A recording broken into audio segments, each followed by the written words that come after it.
এই পাহাড়ের নিচে চাপা পড়েই তাদেরকে যেতে হবে পরকালে অনন্ত জাহান্নামে। সুপ্রিয় দর্শক, আল্লাহ পাক দিনে 5 ওয়াক্ত নামাজ ফরজ করেছেন আল্লাহর বাণীগুলা আমাদেরকে পুনরায় স্মরণ করে দেওয়ার জন্য। কিন্তু আমরা যারা 5 ওয়াক্ত নামাজ পড়ি, সেখানে কি তেলাওয়াত করি, কখন কি বলি, সেটা যদি আদৌ না বুঝি, তাহলে কি আমাদের কোনো কল্যাণ হবে? তাই আমাদেরকে উচিত নয় নামাজে যা পড়ি তা আগে বুঝে নেওয়া।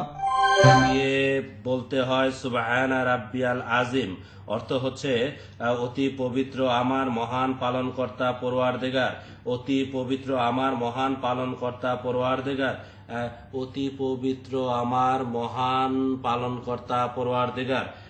তারপর সোজা হয়ে দাঁড়াতে হয় এবং বলতে হয় সামি আল্লাহু লিমান হামিদা, অর্থাৎ যে ব্যক্তি আল্লাহর প্রশংসা ও গুণগান করলো তার কথা আল্লাহ শুনতে পেয়েছেন। যে ব্যক্তি আল্লাহর প্রশংসা ও গুণগান করলো তার কথা আল্লাহ শুনতে পেয়েছেন। হ্যাঁ, যে ব্যক্তি আল্লাহর প্রশংসা ও গুণগান করলো তার কথা আল্লাহ শুনতে পেয়েছেন। কি করতেছো? আসসালামু আলাইকুম। ওয়ালাইকুম আসসালাম। আমি নামাজ বুঝতেছি। চাচা, তুমি তো অনেক বছর ধরে নামাজ পড়তেছো। আচ্ছা, তুমি বলো তো এই সুবহান রাব্বিয়াল আজিম এর অর্থটা কি? সুবহান রাব্বিয়াল আজিম, সুবহান রাব্বিয়াল আজিম।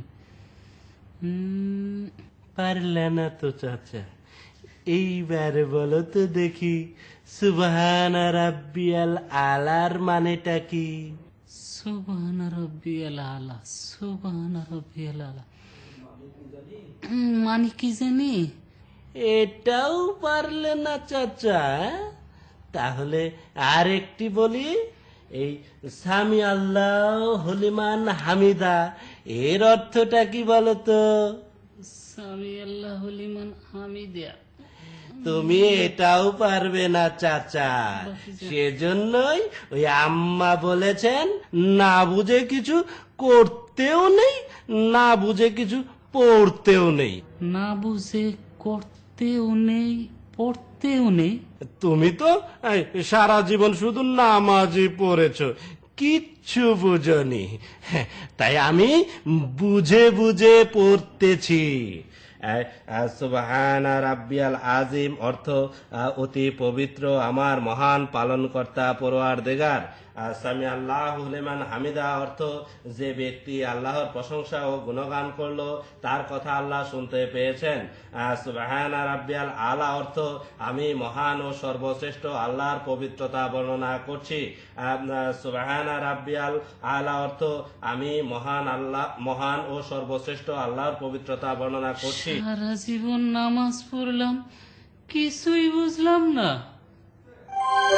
নামাজ পড়া ফরজ, কোরআন পড়া ফরজ, কিন্তু আমরা যারা না বুঝে কোরআন পড়ছি, না বুঝে নামাজ পড়ছি, এই কোরআন এই নামাজ আমাদের কতটুকু কল্যাণ বয়ে আনবে তা কি আমরা কখনো ভেবে দেখেছি?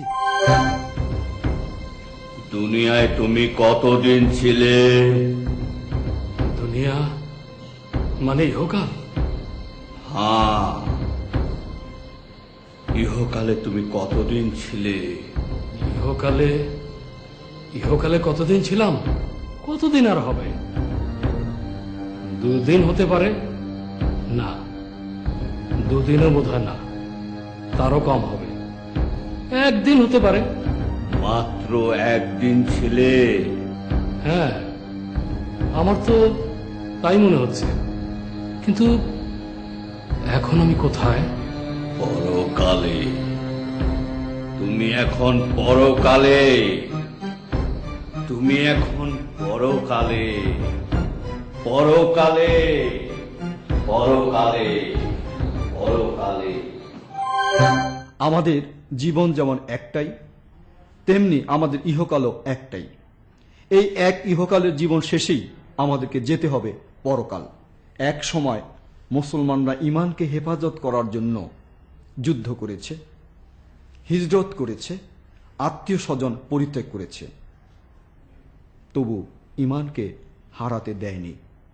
কিন্তু আজ আমরা ইমান হারিয়ে সবকিছু অর্জনের চেষ্টা করছি।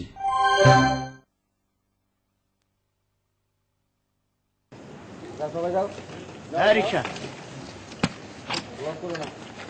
তোমরা তোমরা কারা? সালাম আলাইকুম স্যার। ওয়ালাইকুম সালাম। আরে ফয়সল, তুমি? চিনতে পেরেছেন তাহলে স্যার? না মানে এইসব কি? দিন ব্রিফকেসটা দিন। না ব্রিফকেস আমি বুঝতে পারি। এটা আপনার অফিস না, আর বাসাও না, খোলা রাজপথ। আপনারটাকে কেউ আসবে না। আপনি যদি অফিসে ফাইল আটকিয়ে লাখ লাখ টাকা ঘুষ খেতে পারেন, আমরা কেন এই খোলা রাজপথে পিস্তল ঠেকিয়ে ছিনতাই করতে পারবো না? কাজটা কি ভালো হবে? ব্রিফকেসটা দিন। এর পরিণাম কি হবে তা তুমি ভেবে দেখেছো? ব্রিফকেসটা দিন। খবর কোনো কথা নয়, একদম সাইজ করে দিন। চল চল চল।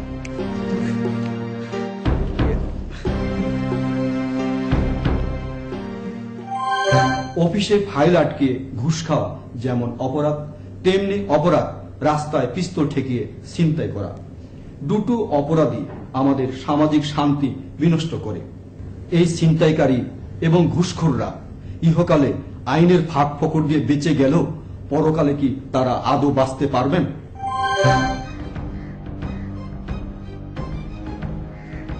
আসসালামু আলাইকুম মনির ভাই।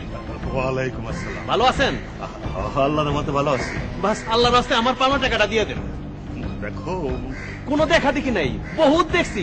এখন আমি আর কিছু দেখতে চাই না, আমি আমার টাকা দেখতে চাই ভাই। দেখো ভাই, আমি এখন খুব বিপদের মধ্যে আছি।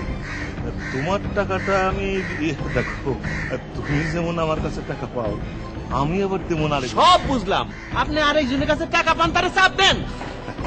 ভাই রে, মানুষ তো আর চাপ কল না যে চাপ দিলেই পানির মতো টাকা বাইরে হয়ে আসবো। সুবিধা অসুবিধা সব মানুষেরই আছে। আমি যার কাছে টাকা পাই, সে আবার আরেকজনের কাছে টাকা পায়, সে টাকা দিতে পারতেছে না বলে আমিও আমার টাকা পাই। তার মানে আপনি টাকা না পাওয়া পর্যন্ত আমি টাকা পাবো না? পাইবে, অবশ্যই তুমি পাইবে। তো হয় একটু সবুর করতে। সবুর করতে পারবো না, আমার টাকা দরকার, টাকা চাই। তুমি আমার টাকা দিবা। তুমি আমারে অপমান করতে দরকার হইলে খাইছে খাইছে আমারে, আমার পাওনাদার দিয়ে আইতেছে, টাকা ম্যানেজ করে রেখেন। ওরে বাবা,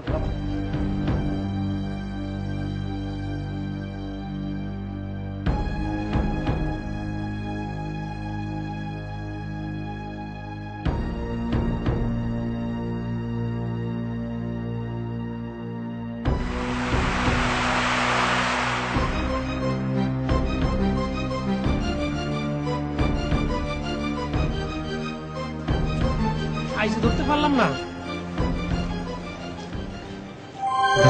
সুপ্রিয় দর্শক, এরই সাথে শেষ হলো আমাদের আজকের পরকালের পাঠশালা। ইনশাআল্লাহ আবার আপনাদের সাথে দেখা হবে এটিএন বাংলায় বিনোদন জুমাবারে এই পরকালের পাঠশালায়।